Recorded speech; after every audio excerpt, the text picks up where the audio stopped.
तो एक दिन अकबर ने बुला लिया बीरबल को, बोला इधर आओ, ये क्या ड्रामा चल रहा है राजपूतों का यार, जब देखो तलवार लेकर आ जाते हैं लड़ाई करने, क्या चाहिए क्या इन्हें ये बताओ। तो बीरबल बोले महाराज इनको सिर्फ दो चीज चाहिए। तो अकबर ने बोला क्या चाहिए बताओ। तो बीरबल ने बोला मालिक एक तो राजपूतों को चाहिए इज्जत बहुत ज्यादा। तो अकबर ने बोला एक काम करो इनको इज्जत दो, फुल भर भर के दो, साम्राज्य में जितनी इज्जत पड़ी है सारी बोरे में डाल ला और भर के दे दो, सब दे दो राजपूतों को इज्जत। और दूसरा क्या चाहिए, दूसरा बोले महाराज राजपूतों को ना युद्ध करने का बड़ा शौक है, बहुत गर्म खून है इनका युद्ध। बोले एक काम करो इनको आपस में लड़वा दो और कहो खूब युद्ध करें, आपस में लड़ते रहे, और जो लोग आपस में नहीं लड़ रहे उनको हमारा वो बना दो, जनरल मेजर कर्नल सब बना दो, इधर भेजो अफगानिस्तान, उधर अफगानियों को भी लड़ने का बहुत मन करता रहता है, इनको बोलो युद्ध करो। और खुद बैठे हैं अकबर, ये सूंघ रहे हैं गजरा और चल रहा है वहां पे नृत्य देख रहे हैं, मस्त मजे कर रहे हैं। नमस्कार दोस्तों, तो चलिए शुरू करते हैं शुरू से। आज हम बात करेंगे अकबर के बारे में, मुगलों में एक ऐसा राजा जिसने सबसे ज्यादा अपना साम्राज्य फैलाया था। अकबर की जो कहानी शुरू होती है अकबर के जो दादा थे बाबर से। बाबर सबसे पहले हिंदुस्तान में आया था अटैक करने के लिए, और बाबर ने बहुत ज्यादा साम्राज्य नहीं फैलाया था, खुद उसने सिर्फ 4 लड़ाइयां लड़ी थी और उसके बाद बाबर मर गया था। उसके बाद बाबर का जो लड़का हुआ उसका नाम था हुमायूं, जो कि अकबर के पिता थे। अब हुमायूं ने अपना साम्राज्य तो फैलाया, काफी फैलाया, उसके बाद हुमायूं भारत से भगा दिए गए, और जब वापस आए तो हुमायूं भी मर गए। हुमायूं मरे तो अकबर की जो उम्र थी वो 13-14 साल की थी। अच्छा, हुमायूं ने भी जो साम्राज्य फैलाया था लेकिन उसको उतना मेंटेन नहीं कर पाए थे, इसीलिए कहा जाता है कि मुगलों में जिसने सबसे ज्यादा साम्राज्य फैलाया, जो सबसे बड़ा शासक रहा, वो अकबर को कहा जाता है। 13-14 साल की उम्र में ही अकबर ने अपना पहला युद्ध लड़ा था, जो कि पानीपत, सेकंड जो वॉर हुई थी वो पानीपत वाली लड़ाई अकबर ने 13-14 साल की उम्र में लड़ी थी, और बैरम खां की मदद से वो लड़ाई जीत भी ली थी। और वहीं से अकबर ने एक मुगलों का फिर से जो है साम्राज्य है वो फैलाना शुरू कर दिया। अगर उसी टाइम पे हार गया होता अकबर, या बैरम खां वहां पे हार गया होता, तो उस टाइम पे मुगलों का शासन बिल्कुल खत्म हो जाता। लेकिन वो नहीं खत्म हुआ, क्योंकि बैरम खान ने हेमू को हरा दिया। हेमू के बारे में मैं आपको बता दूं, जब हुमायूं की मृत्यु हुई थी तो 17 दिन तक किसी ने भी बताया नहीं था कि हुमायूं की मृत्यु हो गई। उसका रीजन ये था क्योंकि जितने भी शेरशाह सूरी के और लोग थे जो कि चिढ़ते थे हुमायूं से और मुगलों से चिढ़ा करते थे, तो सबको डर था कि कहीं ना कहीं अगर किसी को पता चल जाएगी ये सारी बात कि हुमायूं की मृत्यु हो चुकी है, तो ये सब लोग मिलकर अटैक कर देंगे। और अभी 13-14 साल का ही लड़का है अकबर, और अकबर उस टाइम पे राजा भी नहीं घोषित किए गए थे, अकबर उस टाइम पे पंजाब के सूबेदार थे। अच्छा, तो क्या हुआ, खैर जब कोई मरता है राजा, इतना बड़ा व्यक्ति मरेगा तो बात तो फैलनी थी। 17 दिन के बाद ये बात फैल गई, और फिर हिंदुस्तान में जितने भी राजपूत राजा थे, या और जितने राजा थे बंगाल के, उसके बाद उड़ीसा साइड के, फिर बिहार के, ये सारे लोग इधर से इकट्ठा हुए और गुजरात और राजस्थान से इकट्ठे हुए। पर यह हुआ कि उस टाइम पे कोई बड़ा शासक नहीं था। अगर कोई बड़ा शासक होता, जैसे कि अशोक होता, चंद्रगुप्त मौर्य होता, राजा हर्षवर्धन होता, तो अकबर और ये जो ये थे बैरम खान, ये लोग उस टाइम पे जीत ही नहीं पाते, इनका साम्राज्य खत्म हो जाता। लेकिन इतना बड़ा कोई राजा था नहीं, माफ कीजिएगा। अच्छा, तो फिर ये हुआ कि चलो ठीक है, सब लोग मिलकर इकट्ठा तो हो गए अकबर के खिलाफ लड़ने के लिए कि 13-14 साल का मार दिया जाएगा। लेकिन बात यह हुई कि उसका नेतृत्व कौन करेगा उस सेना का। तो नेतृत्व का भार सौंपा गया, राजस्थान का था वो हेमू को।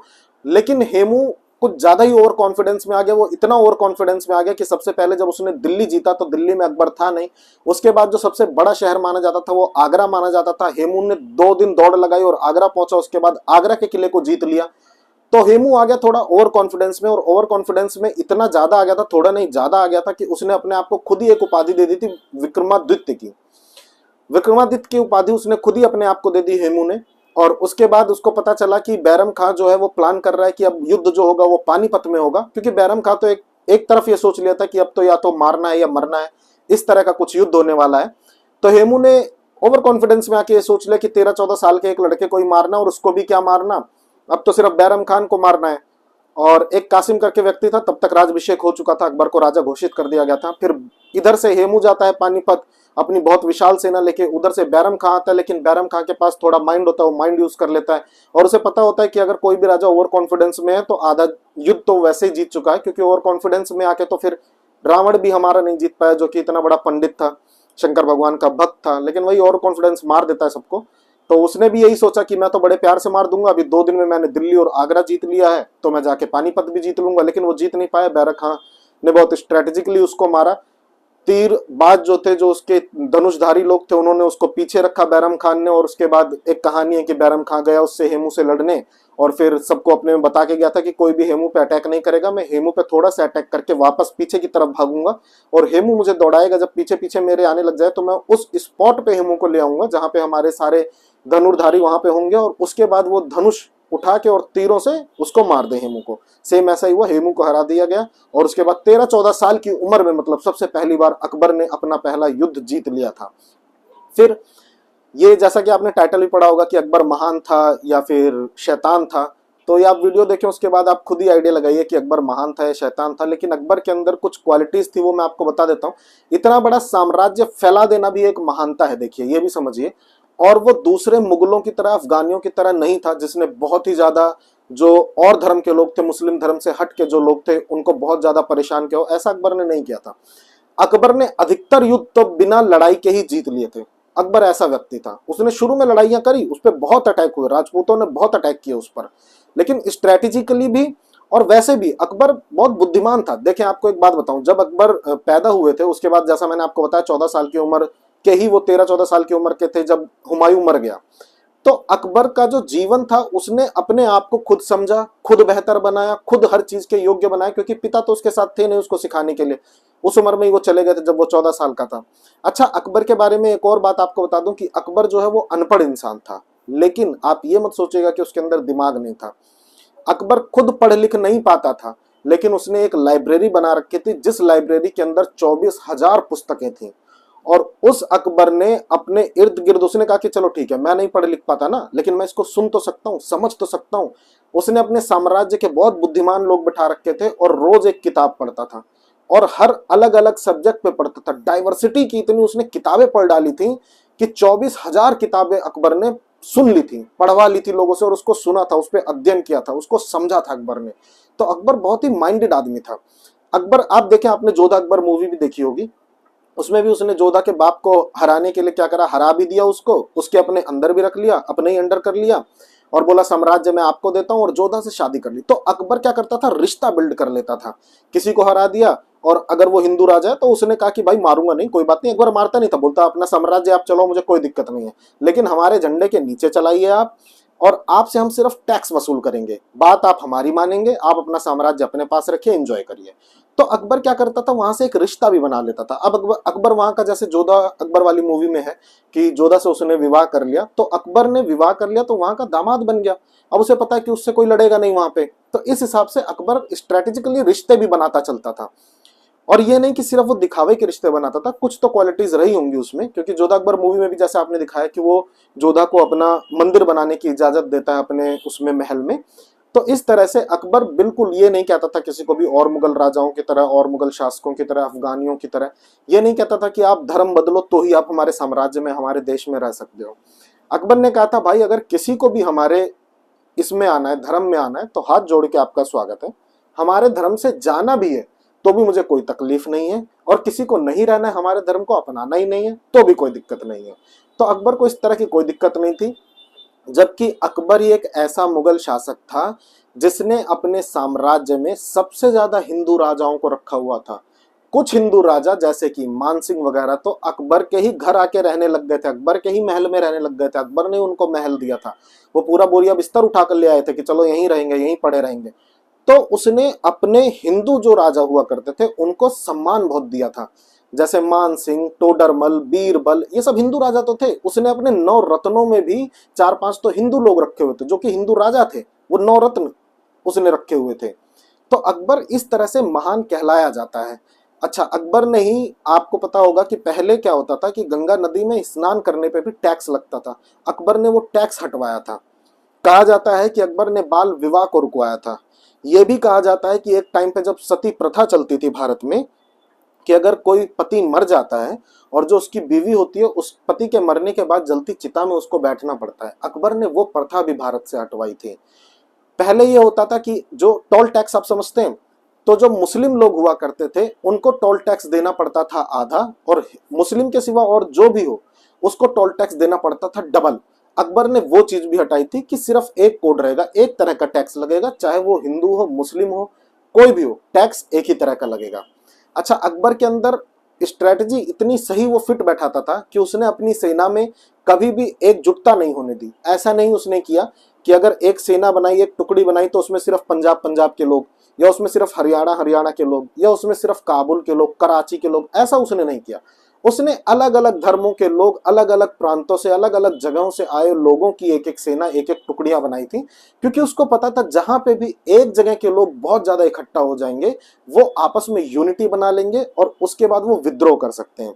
जैसा कि मारुति सुजुकी कंपनी के बारे में आपको पता होगा, पहले उसमें सिर्फ हरियाणा के लोग रहते थे, तो उसमें धरना प्रदर्शन और ये वो बार बार बगावत हो जाना, ये सब सच में होता था। तो अकबर ने उस टाइम ये दिमाग लगा लिया था कि इस तरह की कोई भी रणनीति नहीं अपनानी है, सबको अलग अलग रखना है, ऐसी रणनीति से वो काम करता था। इसलिए भी अकबर को एज अ राजा बहुत ज्यादा माइंडेड इंसान हमेशा बताया गया है।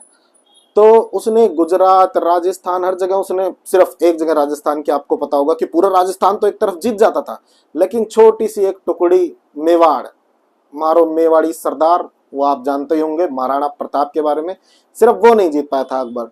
जब महाराणा प्रताप की मृत्यु हुई थी तो अकबर ने एक चिट्ठी लिखी थी जिसमें अकबर रोया भी था कि ये सिर्फ एक ऐसे व्यक्ति हैं जिनसे मैं कभी जीत नहीं पाया, बहुत जीतना चाहता था लेकिन जीत नहीं पाया। इवन अकबर ने उसका एक बार, सॉरी, महाराणा प्रताप, उनका एक बार हाथी पकड़ लिया था और उस हाथी तक पे अपनी जीत नहीं साबित कर पाए थे, क्योंकि उस हाथी ने 48 दिन तक कुछ खाया ना पिया, सिर्फ महाराणा प्रताप की याद में अपने शरीर को त्याग दिया। तो जिसका हाथी नहीं हरा पाया था अकबर, उस व्यक्ति की तो खैर बात ही अलग है। तो एक वो मेवाड़ नहीं जीत पाया था और इतनी ज्यादा किरकिरी हो गया था एक समय पे, लेकिन वो जीत नहीं पा रहा था क्योंकि समुद्री मार्ग से जो रास्ता होता था, तो मेवाड़ बहुत इंपॉर्टेंट जगह थी स्ट्रेटेजिकली, क्योंकि बाहर से अगर कोई भी आएगा तो मेवाड़ के रास्ते ही वो दिल्ली जाएगा। इसलिए अकबर वो बहुत जीतना चाहता था, खैर नहीं जीत पाया। फिर उसने वो छोड़ ही दिया कि मैं नहीं जीत पाऊंगा, छोड़ो भैया, हाथ जोड़े, महाराणा प्रताप थे, हैं, हमेशा रहेंगे। तो वहां से हट गया था। अच्छा, अकबर की जीत का भी सिलसिला इतना ज्यादा इसलिए है क्योंकि बहुत लोग ऐसे थे, जैसे मिर्जा उस टाइम के लोग थे, एक बार अकबर ने जाके मिर्जा को मारा, बहुत बहुत मारा, मिर्जा लोगों को हरा दिया। उसके बाद अकबर हरा के वापस आ गया। जब अकबर वापस दिल्ली आया तो मिर्जा लोग फिर खड़े हो गए, बोले अब फिर से हम विद्रोह करेंगे, फिर मारेंगे, फिर एक सेना इकट्ठा करेंगे। और मिर्जा लोगों को अंदाजा था कि अकबर अगर फिर से वापस आएगा तो करीब करीब 60 दिन का समय लगेगा, मतलब कि 2 महीने का समय लगेगा अकबर को वापस आके यहाँ लड़ने के लिए, हम पे अटैक करने के लिए, कुछ ऐसा करने के लिए। तो उन्होंने फिर से एक सेना बना के एक बार क्या किया कि इकट्ठा हो गया कि हम फिर अब मारेंगे, अकबर को मारेंगे इस बार। लेकिन अकबर इतना अनएक्सपेक्टेड बंदा था, इतना ज्यादा स्विफ्ट था वो, इतनी स्पीड उसकी तेज थी कि 60 दिन का समय उसने 11 दिन में कवर कर लिया। 60 दिन में जहां उसको पहुंचना था मिर्जा लोगों के पास, वो 11 दिन में पहुंचा। और 11 दिन कितने लोगों के साथ गया? 3000 लोगों के साथ गया, लड़ने गया था 33,000 लोगों से। लेकिन वो उसने इतनी तेजी से और इतना अचानक उसने वार करा, इतना भयंकर वार करा कि 3000 लोग 33,000 लोगों से जीत गए उस युद्ध में, और मार दिया फिर से मिर्जा लोगों को। और फिर मिर्जा लोग घुटने पे आ गए। लेकिन अकबर फिर महान इसलिए कहलाता है क्योंकि अकबर ने फिर उनको नहीं मारा, जो उनका राजा, फिर छोड़ दिया, कहा फिर छोड़ रहा हूं और टैक्स देना ध्यान से, अगली बार ऐसा कोई नौटंकी करी तो फिर बहुत मारूंगा। अकबर की स्पीड के बारे में ये भी बताते हैं कि अकबर कोई नॉर्मल घोड़ा अपने पास नहीं रखता था। वो कहता था कि बेस्ट से बेस्ट चीज मेरे लिए लेकर आओ, बेस्ट से बेस्ट घोड़ा, अफगानी घोड़ा, नीला घोड़ा उसको चाहिए होता था।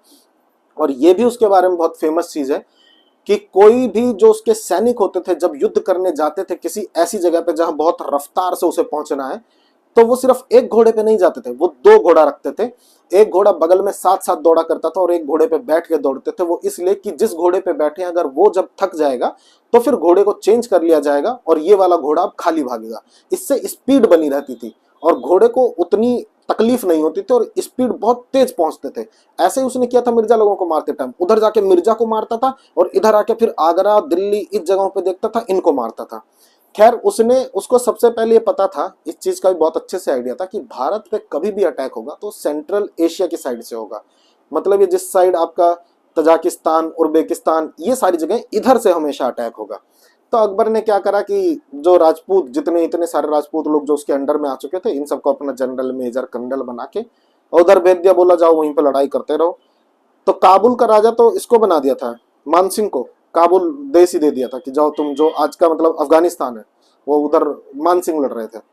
तो इस तरह से अकबर के बारे में ये सारी बातें हैं जो कि बताई जाती हैं कि अच्छी हैं, और इसलिए वो एक महान शासक कहलाया जाता है कि उसमें ये सारी क्वालिटी थी। जैसा मैंने आपको बताया, उसने टैक्सेस हटा दिए थे कि गंगा पे नहाने पे टैक्स नहीं देना है आपको, और बाल विवाह के लिए उसने हटाया था। और उसके बाद एक दास प्रथा हुआ करती थी। दास प्रथा क्या होती थी, जब कोई राजा किसी राजा पे अटैक करेगा और उसके बाद उस राजा को हरा देगा, तो वो राजा और उसका पूरा परिवार जिस राजा ने हराया उसका दास बन जाएगा। और वो दास प्रथा भी अकबर ने हटाई, क्योंकि अकबर क्या करता था, हरा तो देता था, अकबर के अंदर देखिए शक्ति भी थी, महाराणा प्रताप जितनी नहीं थी लेकिन शक्ति थी उसके अंदर। तो शक्ति भी थी उसके अंदर, लड़ने का हुनर था, ये सारी उसके अंदर चीजें थी। उसके साथ साथ उसका दिल भी नेक बताया जाता है कि वो हराने के बाद उसके पास स्ट्रेटेजी थी, आप ये कह लीजिए या दिल नेक कह लीजिए, जो आपको ठीक लगे, कि वो हराने के बाद उनको उनका साम्राज्य दे देता था, उन्हें खुश रखता था और बोलता था कि आप सिर्फ हमारे अंडर काम करिए, मुझे टैक्स दीजिए और मुझे कोई लेना देना नहीं, अपने साम्राज्य में जो मर्जी करिए, जब मेरा कहीं युद्ध होगा, मुझे आपकी जरूरत पड़ेगी, मैं आपको बताऊंगा, आपको मेरे साथ लड़ना पड़ेगा। तो ये सारी चीजें अकबर के बारे में थी। खैर मैं सिर्फ एक तरफा चीजें नहीं बताऊंगा आपको, मैं कुछ आपको अकबर के नेगेटिव पॉइंट जो कि मुझे पता है, मैंने पढ़े हैं, वो भी आपके आगे पेश करना चाहूंगा। और उसके बाद आप लोग कमेंट सेक्शन में अगर कुछ और भी आपको पता हो, कुछ और आप बताना चाहें अच्छा या बुरा, तो वो भी बताइएगा और डिसीजन आप लीजिएगा कि अकबर को आप महान शासक मानना चाहते हैं या नहीं मानना चाहते। उसके बारे में गलत बातें कुछ इस तरह से हैं कि अकबर ने जब युद्ध किया था हेमू को, जब हेमू को मारा था, तो हेमू जो राजा था ना, वो पहले से ही बताया जाता है कि एक तरह से उसने हार मान ली थी, लेकिन उस टाइम पे अकबर ने मारा था। चित्तौड़गढ़ में कहा जाता है कि अकबर ने 30,000 लोगों को मरवा दिया था और उन 30,000 लोगों की सरों की मीनार बना दी थी। एक ये बात, मतलब बेरहमी वाली बात भी अकबर के बारे में अगर है तो ये है। उसके बाद कहा जाता है कि अकबर के हरम में 3,000 लड़कियां थीं। उसके बाद कहा जाता है कि अकबर ने जितनी शादियां करी, उसमें से जो उसकी सबसे कम उम्र की बीवी थी, एक तो अकबर ने कई शादियां करी, और जो उसमें से सबसे कम उम्र की बीवी थी वो मात्र 14 साल की थी। तो यहाँ पे पॉइंट उठता है कि अकबर क्या अब भी हम महान कहेंगे या नहीं कहेंगे, ये डिसीजन मैं आप पे छोड़ता हूँ। लेकिन स्ट्रेटेजिकली और माइंड वाइज अकबर भाई बहुत शार्प माइंडेड था और चीजों को समझता था। एक मैत्री संबंध वो समझता था कि किस तरह से लड़ना ही सिर्फ जरूरी नहीं, हम दोस्ती करके भी साम्राज्य को चला सकते हैं। और अपनी इसी सोच की वजह से उसने मुगल एम्पायर अपने टाइम में सबसे ज्यादा बढ़ाया। उसके अकबर के बाद फिर जहांगीर आता है, तो बाबर हुआ, फिर हुमायूं हुआ, फिर अकबर हुआ, फिर अकबर का बेटा हुआ जहांगीर। तो ये कुछ अकबर के बारे में बातें थी। अब आप डिसाइड करिएगा कि अकबर शैतान था या महान था। जो चीजें मुझे पता थी मैंने आपको बताने की कोशिश करी। आशा करता हूं कि आपको वीडियो अच्छी लगी होगी। अगर आपके पास कुछ और जानकारी है जो आप ऐड करना चाहते हैं तो कमेंट सेक्शन में जरूर बताइएगा। अगली वीडियो तक के लिए धन्यवाद, टाटा, बाय बाय, नमस्कार, भारत माता की जय और जय हिंद।